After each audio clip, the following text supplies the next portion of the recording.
This man walked away from $850 million just to protect your privacy. He co-created WhatsApp, sold it for $19 billion, and then told Facebook to go screw themselves. But it gets crazier, because what he did next could change the future of communication forever. Born on February 17, 1972, in Michigan, Brian Acton grew up in a working-class family that taught him the importance of resilience and humility. Acton's mother, who owned a small freight shipping business, was a constant inspiration, showing him the grit required to manage a business and survive in competitive markets. This entrepreneurial spirit left a lasting impact, shaping Acton's philosophy toward both business and personal integrity. Later, the family moved to Central Florida, where Acton attended Lake Howell High School.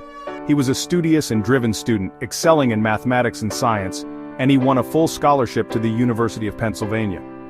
However, in his first year, he realized that he wanted a more hands-on, technically rigorous education, and transferred to Stanford University. At Stanford, he immersed himself in computer science, learning from some of the best minds in the field and graduating with a Bachelor of Science degree in 1994. His experience at Stanford solidified his fascination with technology and programming, setting the stage for his future career. He was known for his curiosity, experimenting with different programming languages, which would later contribute to his choice of lesser-known tech solutions that became the foundation of WhatsApp. Acton's early career began in 1992 with Rockwell International, where he worked as a systems administrator, handling the technical backbone of their systems. He then moved to Apple Inc. and Adobe Systems, where he took on roles as a product tester, gaining insights into the user side of technology. These roles helped him develop a keen sense of user experience, a quality that would become central to his approach in building WhatsApp. In 1996, Acton joined Yahoo as its 44th employee. It was at Yahoo that he met John Koum, a talented Ukrainian immigrant who joined the company 2 years later. The two shared a pragmatic approach to problem solving and a mutual respect for privacy, which would later inform the ethos of WhatsApp. Acton and Koum bonded over their shared experiences as programmers, and often discussed the challenges of scaling technology while maintaining simplicity. During this time, Acton made some personal investments during the dot-com boom, but the dot-com bust of the early 2000s hit hard, resulting in significant financial losses.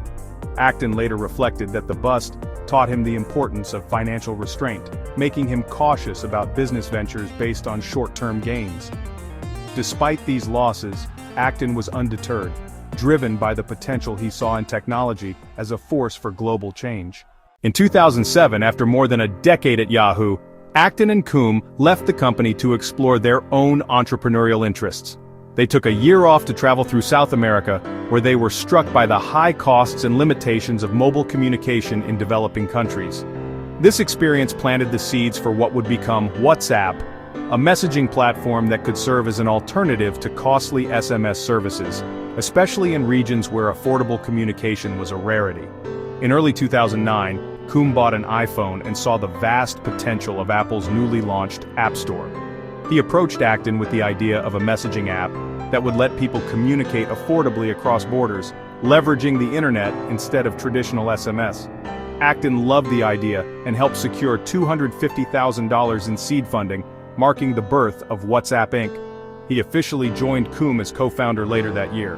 The app's name, WhatsApp, was a playful twist on the phrase, "What's up?", a reflection of its lighthearted approach to communication. From the outset, Acton and Koum were committed to making WhatsApp a user-focused product, free from ads and complicated features.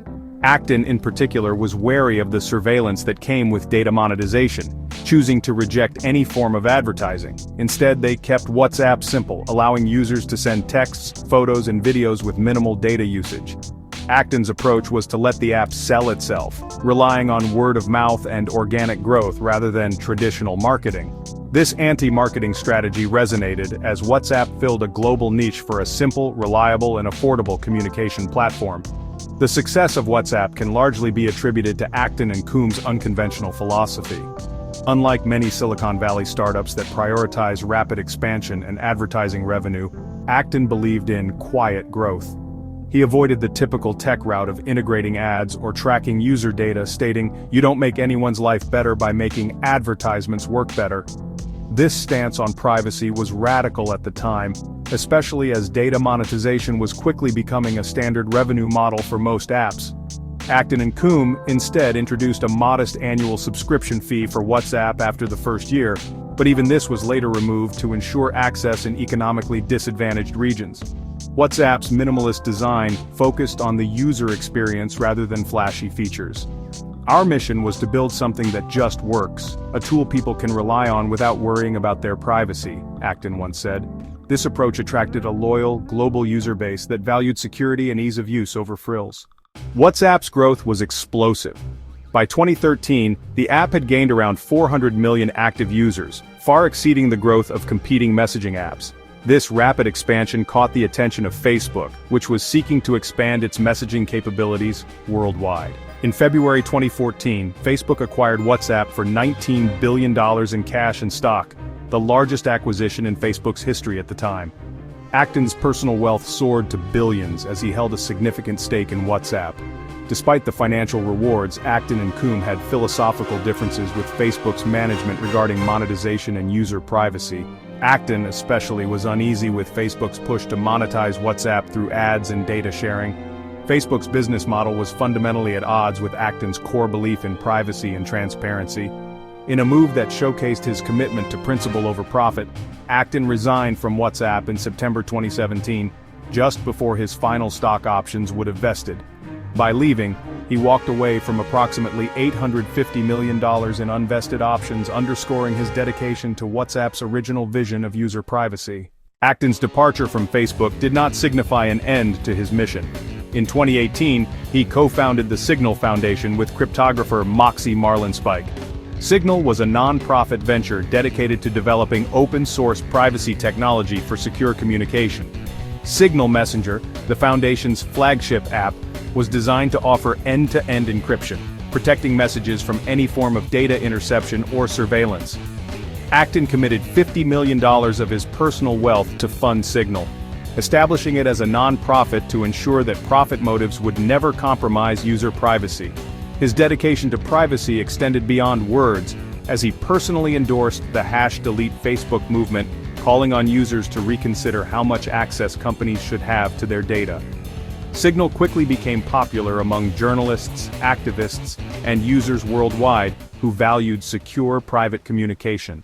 While known for his professional achievements, Acton is also deeply committed to philanthropy. In 2014, Acton and his wife Tegan established Wildcard Giving, a philanthropic network dedicated to supporting various social causes. Wildcard Giving includes 3 foundations: Sunlight Giving, Acton Family Giving, and Solidarity Giving. Sunlight Giving in particular focuses on assisting low-income families with children under 5, providing access to essential services in the San Francisco Bay Area.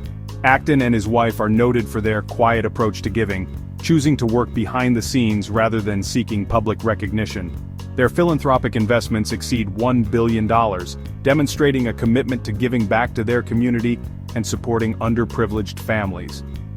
Acton's approach to philanthropy, much like his approach to business, is grounded in humility and a desire to make a tangible impact. Brian Acton's story offers profound lessons on the importance of staying true to one's values, even in the face of immense pressure. In an industry dominated by the pursuit of profit, Acton chose a path that prioritized user trust and privacy, building a business that disrupted traditional communication norms. His decision to walk away from nearly $1 billion rather than compromise WhatsApp's vision remains one of the most powerful statements on integrity in Silicon Valley's history. Acton's success is a testament to the power of quiet leadership and principled business practices. His journey from a systems administrator to a tech billionaire demonstrates that innovation and ethics can coexist.